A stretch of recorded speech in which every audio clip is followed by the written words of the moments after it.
Because the issue at hand really isn't how our kids dress or don't. It is that since the election of President Obama, there has been a coming out of the woodwork of these intellectual racists, and that they are unashamed and unabashed to be the racists they are in public. Well, yeah, but I'm not arguing that. In this new post-racial, right? Which I would say in this new in this coming era of racists coming out, right? There is no room in their minds for our kids to be the best that they can be, because they simply want to limit our kids to being nothing but janitors. Well, they want our kids engaged in menial labor. That's the point that I'm making, that you didn't get the first time. Well, no, but Doc, yes, Doc, I got it. I got it the first time. We have to make ourselves formidable foes, and that means an education by any means necessary. They don't, and the point. That's a point well taken, Doc. My mother used to say, "Son, go to school, get an education. You can become anything you want to become." And there's been no greater lie ever told in the history of man to young black boys and girls, right? Because the reality is that we could not become anything that we want to become, right? So I know what my mother was doing was as an effort to assist me in becoming into realizing my true potential, right, and my full potential, right. I've since modified that saying that my mother gave to me, and I've modified it in this way: go to school, get an education, and it will increase your opportunity to access. It doesn't guarantee you anything, but what was fundamentally important and disconcerting at the very same time about the question that we are engaging in relative to Newt Gingrich, right? And it says that we don't care whether you go to school and get an education, because we want you to learn a specific kind of work ethic, and that is the work ethic of a janitor, and that is what we are going to delimit you to when you get out of school, right? And that is problematic to me. Well, they can say that, and they can say we're going to limit you to a janitor.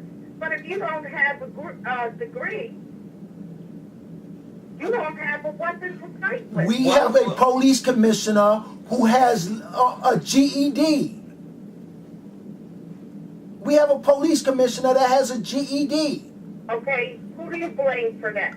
I blame the black mayor who has at least a bachelor's of arts. Yes, I blame him. Yeah. And people voted for him? I haven't seen anything he's done for the city of Buffalo. Well, Doc, let's stay focused. We're not on the mayor. I'm going to point you back to Mr. Gingrich, who earlier this week said that young black children don't have any role models and they don't have a work ethic. And that one of the reasons that they don't have a role model and a work ethic is because we send them to school instead of giving them jobs.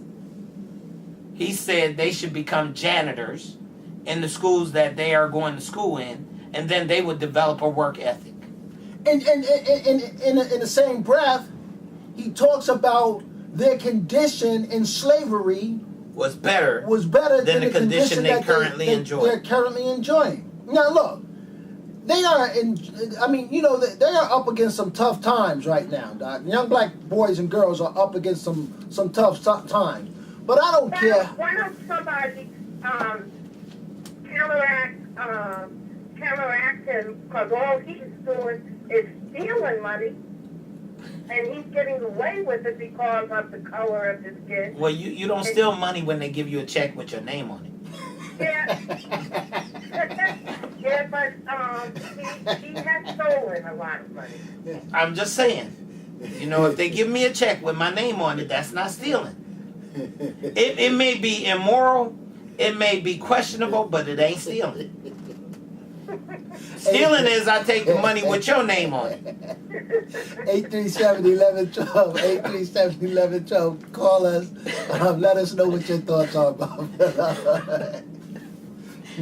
All right. But here we are, Doc. We are back in an age where it is all right to engage in the kind of vile, exploitative kind of discourse that we are engaged in. You know what, Anthony? I still say.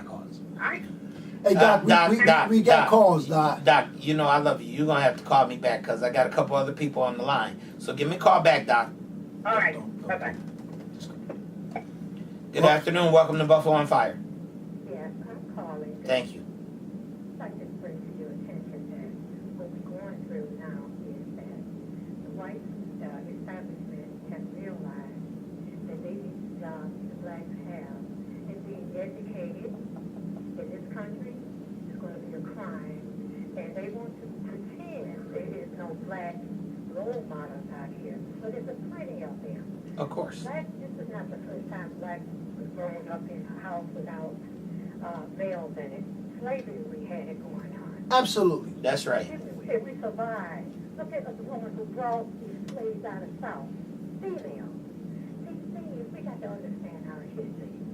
What we need to do, when they start talking on these TV programs and the internet and all this crazy stuff, let's go back to our roots and respect who we are and enjoy and respect and push our children and develop them.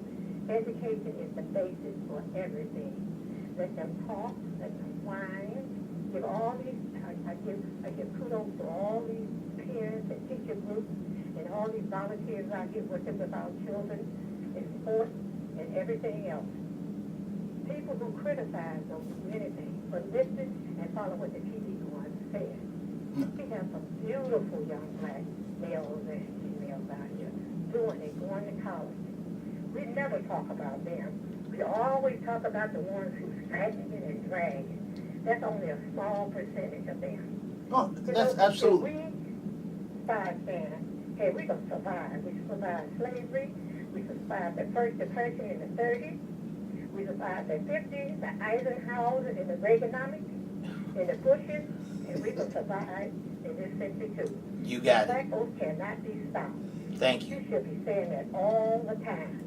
That's right. You're talking about pull up your pants, comb your hair, let's stick ourselves so the white man respects us. First, we respect ourselves. It has to be down in us. That's right. Nobody can tell us who we are, what we are. We have a beautiful history. And we come from a long, not just from Africa, long survivors out of the Big South. If you think black is worse off than is in the South, I spent my first 12 years on the farm, on my family's own farm. That's hard work. It developed character. And that character is still going on with my families, my sisters, my brothers, and everyone else.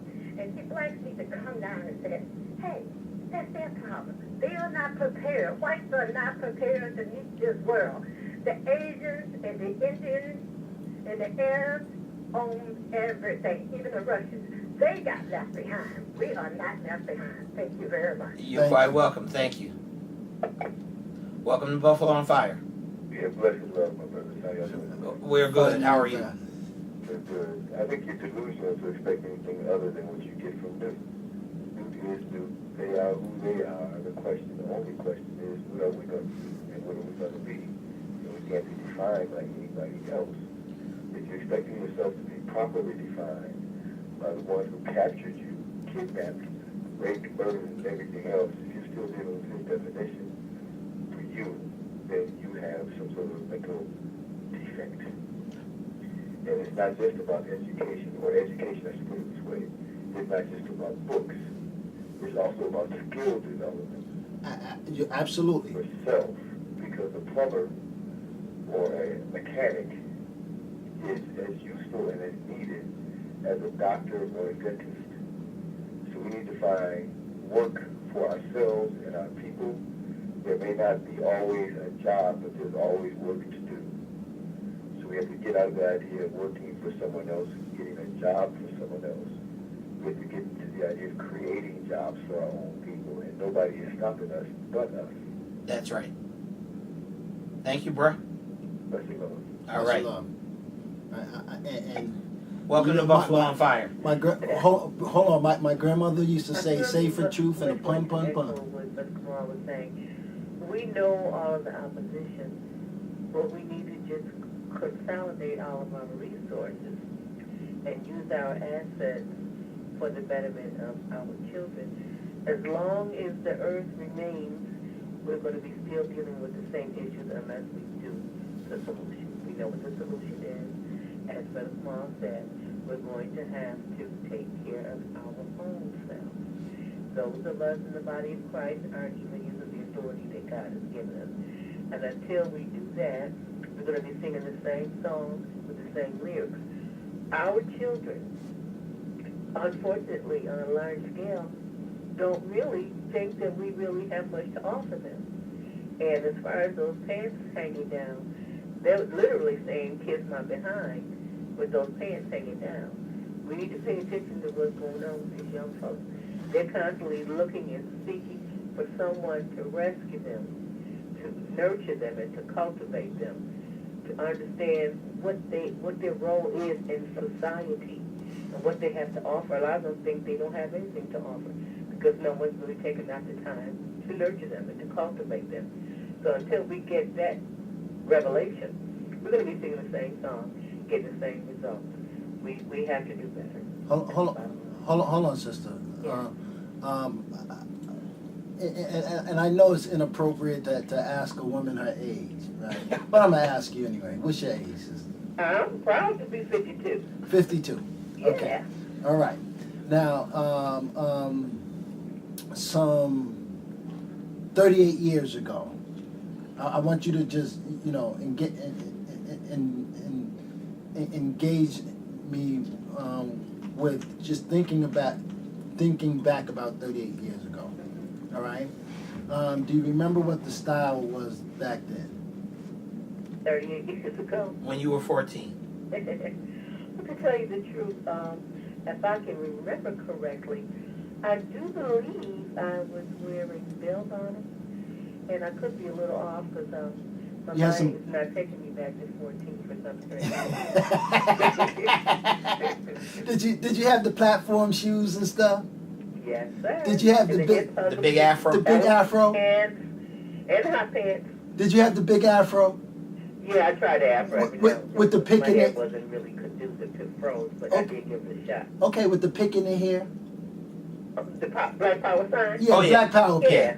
See, you had all of that, right? Yeah, the peace sign, the whole sign. And you were criticized and critiqued in very harsh ways for doing that, right? Yeah, but it was, it wasn't as serious as it is today. Now it's serious. Then it was, it was a fad, it was a phase, it was a trend. But now it's serious because this is lasting longer than an actual fad or trend. Trends and fads aren't long, they don't have much longevity. But these young people have been wearing these pants hanging down for quite some time now. Okay. And the message that I'm getting from it, this is what I was told, some individual had gone to a youth summit, and some of the young people actually said that wearing their pants that way is saying to the adults who neglect them, "Kiss my behind." Yeah, but wearing the clothes the way that you wore your clothes, right? Whether it was a fad or a trend, right? Indulge me here. Was saying to those people who were critiquing you, "Kiss my butt." I don't think it's the same message. Well, it may not be as harsh, right? But you were, there's a sense that we were rebelling. Okay, I get that. There's a sense that we were rebelling against what our parents thought we should be doing and saying and wearing. There's that sense that we each generation was engaged in that kind of activity. I get that, but then it seemed as if we were a little bit more privy as to why we were dressing that way. You know, I don't think now a lot of the young people get the nature behind the fashion. They allow it to be dictated to them, whereas we pretty much knew what Black Power was all about. We pretty much knew that those particular afros and symbols and what have you had something to do with us as pride and recognition of who we are as a people. Okay, so then you will accept this from me then too, right? Then we have failed. We have failed. Not our youth. No, that's the whole argument. I said the children feel as though we have neglected them. Yeah, so we have failed the kids, right? Because we have failed to pass on to them the valuable lessons of the struggle that we have had to endure, that gives them the opportunity, give them the privilege, the rights, whatever you want to call it, to engage in identifying themselves for themselves at this day and age. Absolutely. Right? Yeah. So we need to do better, and maybe we need to have a conversation first among grown-ups, right? And then, talking to each other about our failures, right? And then go to the young brothers and sisters and say, well, you know what? We failed you. Now let's see what we need to do in order to get this train back on the right track. That's a good thing. All right? All right. All right, Okay. sister. God Thanks. All right, thank you. Welcome to Buffalo on Fire. Hi, it's Dr. Cole Hoover again. Anthony, I'm really glad you made that last statement, because when I initially made this call, the second call, I was going to really tell you back 38 years ago, if you tried to tell your parents back then that you're being defiant, think about what your mother would have done. Oh, my mother. Because I know my mother only had to give us a side look. If she told you to take that mini skirt off, all she had to do was give you a side look. And you knew you better go in there and take that mini skirt off. That's right. And then you would tuck that mini skirt up under your jacket, walk out to your friend's house, and put it back on and say, I never Well, did but that. maybe But I'm glad you said maybe you did that do last it. statement, because what I wanted to say, I put that behind me. I agree with your last statement. Okay. We have to, and I say this all the time, is that we have to present ourselves where we're responsible for the kids coming after us. That they could look, it's okay. I like what the gentleman said, that it's okay to be a mechanic. You still got to learn it. Yeah. Yeah, Well, you don't get to be a mechanic by sitting somewhere in the corner drooling. Yes. You get to be a mechanic because of what you learn. And we're not, and don't We're not saying that you shouldn't be a mechanic or that you shouldn't be a janitor. We are saying. I'm not saying that. You're saying that. No. I'm simply saying this: is that the choice to be whatever it is you decide to be should be the student's choice. It should not be something that's pigeonholed out for them before they ever have a chance to have a say. And it should be your choice after considering all options that are presented to you, right? We shouldn't have just certain options presented to you and say, okay, those are the options from which you have to choose. Now go choose, right? My position is this, right? And my son just got accepted into Howard University, and he called me up, and it was one of the proudest moments of his life, right? Because he knows that Howard University is a historically black college university, and he said, "Dad, I just want you to listen to the lines of the first couple of lines of this letter, right?" And so that when we imbue them with the possibility of becoming anything that they want to become, right? They can shoot for the stars, and the star for them might be being a mechanic, or being a bricklayer, or being someone who hang sheetrock, or whatever, right? But we want them to be able to choose for themselves after having all of the possible opportunities presented to them. Doc, we got to take another call. Okay. All right. Welcome to Buffalo on Fire. Blessed love, blessed love. You know, Listen. every generation has self-expression. Exactly. Every generation expresses itself in its own way. But, you know, as you grow, you begin to realize that what you thought was self-expression was being given to you by somebody else. You know, your choices are limited by what's hanging on that store rack, unless you are skilled to make your own garments and make your own choices. So we follow a pattern that has been set for us. And I'm going to open a can of worms here, because when you look at black women, we are still going around straightening their hair. Oh yeah, you are opening up a can of worms. Trying to look like a Puerto Rican or European, but you don't recognize really what God gave you. Well, brother, I you gave you beautiful, beautiful hair of your own style, but we're still imitating somebody else. Yes, sir.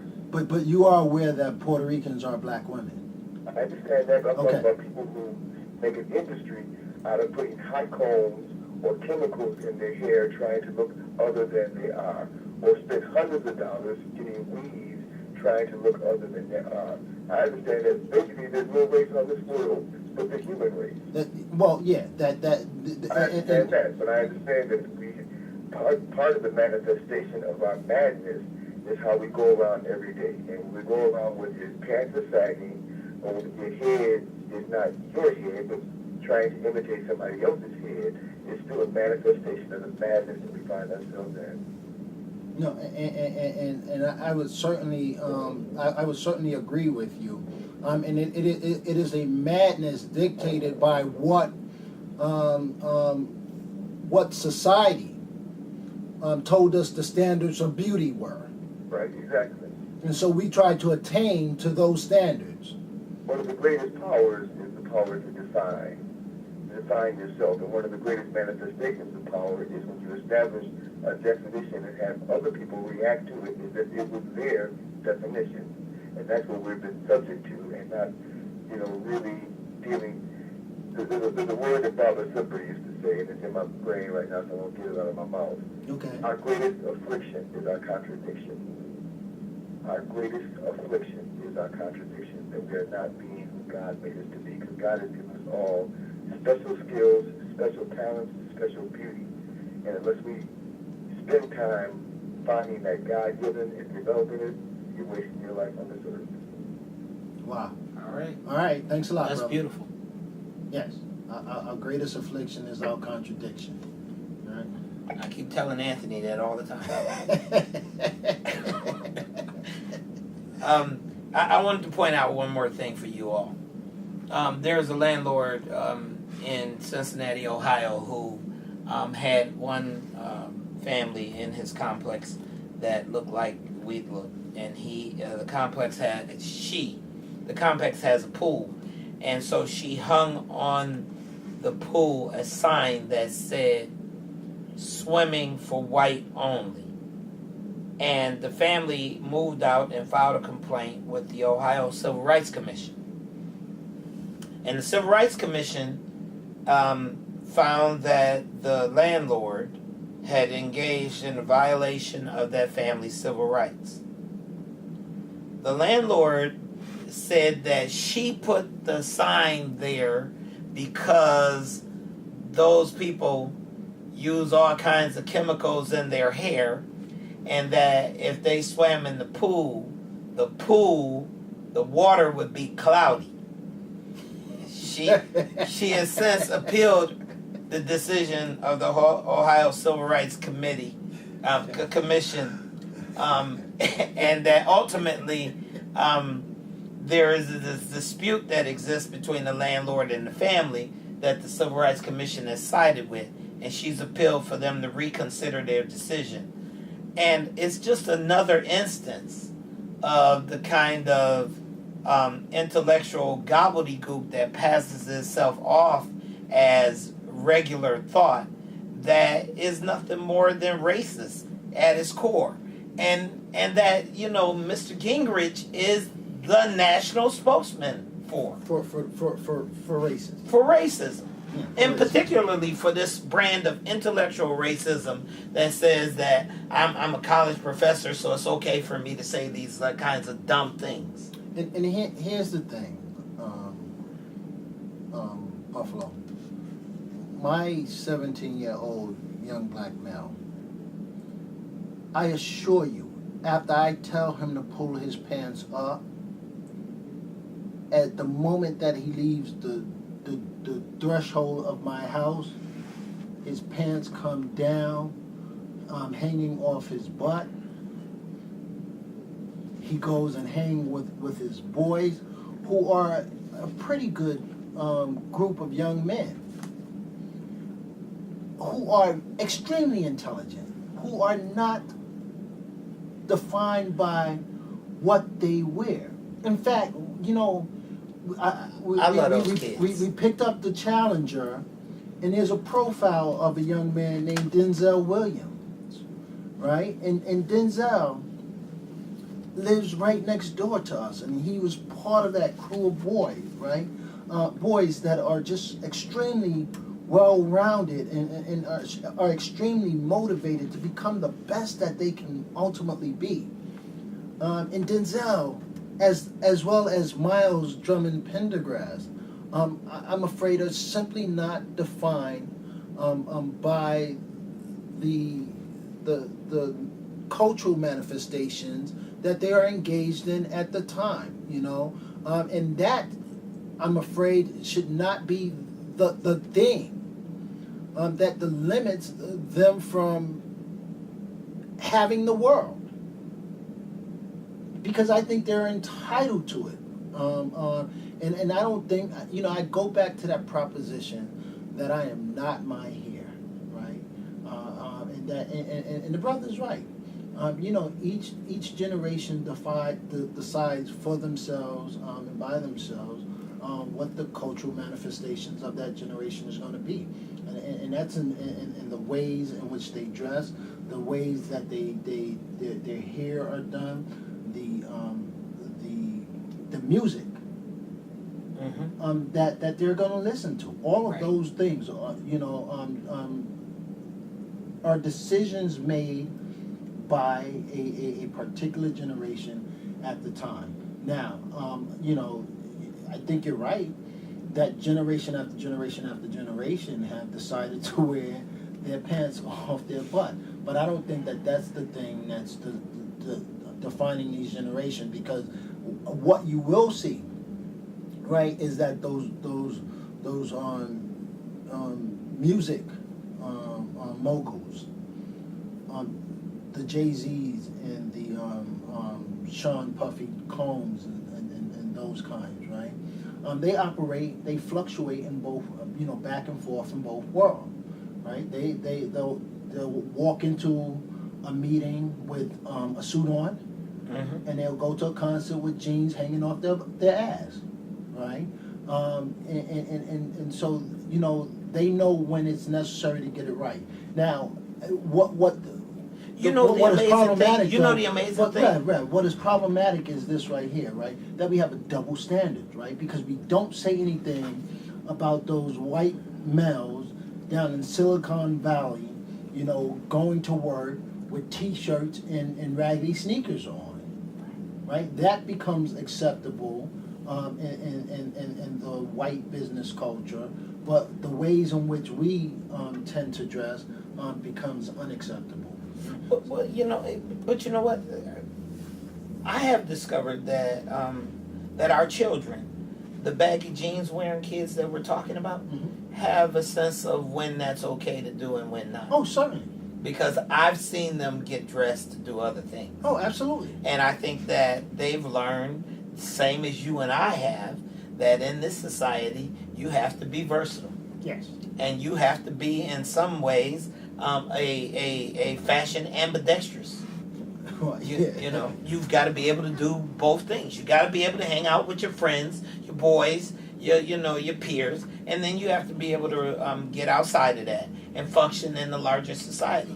They've learned the same lesson that you and I have learned, much to our chagrin. We've said it to our sons, and And we know that when they're around us, their pants are on their waist with the belt fastened, and when they're not, we see them doing something else because we've walked up on them. But it cannot be the focus of our relationship with them. Certainly.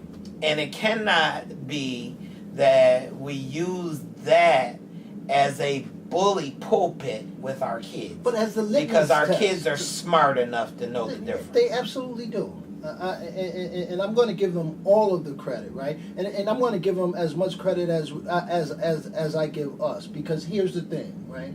You and I know how to go into a courtroom or to a boardroom and speak to, people using the proper English, the King's English or the Queen's English, right?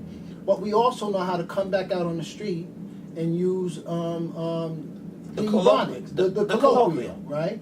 The common language, the vernacular. When we revert to I be, you be, he be. That's right. We know how to use that. So, but let me say this to you as we come to a close of the day show. I want you to continue to pay attention, to be vigilant, to know that there is a intellectual foolishness that is going on in this country. It is at the highest levels, and those conversations are held in boardrooms with the doors closed.